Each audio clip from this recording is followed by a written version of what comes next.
Mike, NFL Eagles start training camp. Michael Vick makes a comment that's not Dream Team, but it's Dream Team-esque. Talks Dynasty. What were your first thoughts when you heard that?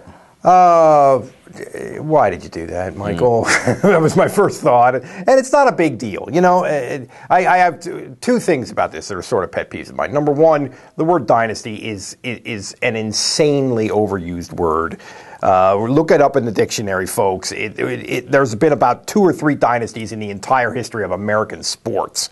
Okay, UCLA basketball under John Wooden was a dynasty, right. And these people who say, "Oh, well, we have to redefine that word given the modern realities of the free." No, you don't redefine words. Shut up.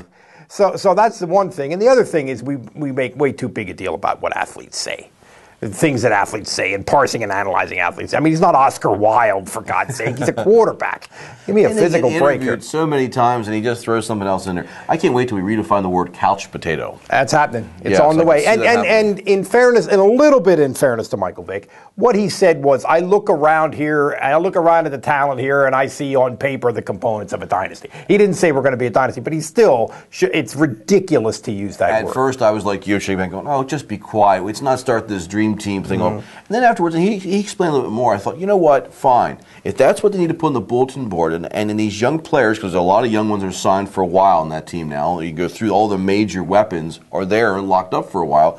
Let that be the goal. Well, why can't that be the goal? I think it's dubious that that's going to be useful. I mean, they are 11,000 steps away from thinking about being after last year. It looked like the coach should be gone. The defensive coordinator should definitely be out of here. Adios. We'll see how he turns things around. What are the major things you're looking at from this training camp? Well, the reason we're talking about the Eagles, of course, is because training camp started yesterday, actually, and we're just going to kind of preview this a little bit. The Eagles went 8-8 last year. That's the bottom line. They have a tremendous amount of talent, and they will not have the truncated off season and all these huge changes in scheme and in coaching staff that they had last year. So they absolutely should be better. I'm just going to, one thing that's cautionary is Jason Peters is out for the year. And he might have been their best football player last year. He was great. And sometimes people get carried away with this left tackle superstar, megastar thing.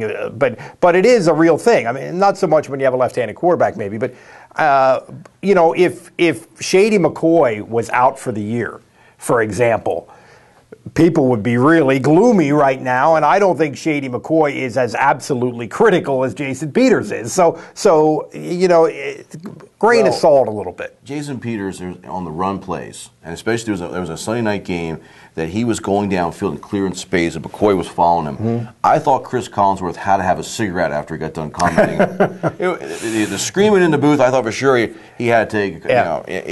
But they kept showing the replay, and Peters is like, he was so good and athletic.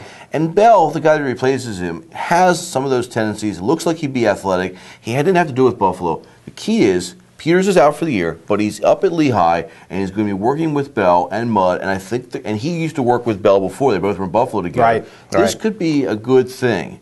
So yeah, Bell seems to be. They did a good job of replacing him to the extent they could. I fully agree. I think Macklin being healthy again. Last year he had some crazy weird illness, everything from Lyme disease to I just heard cancer.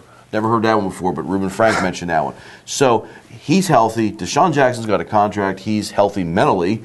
And I think defensively they got themselves a middle linebacker. They've addressed the defensive line. They've addressed other linebackers with the draft. This could be a really interesting squad if injuries don't play a factor. You always cross your fingers in these training games. That's true. That goes without saying. You get that big sport. injury. You go in with such promise.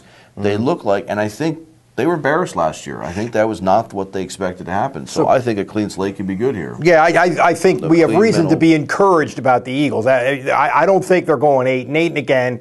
I don't think the dynasty word applies either. I think this becomes more of an Eagles town again. The last 5 years, Philadelphia and out here to Lancaster County has become Phillies. And because of what's going on with the Phillies this year, look out if the Eagles start doing well the blocks. This is going to be loves our football and going to be Green Nation again here. There you go.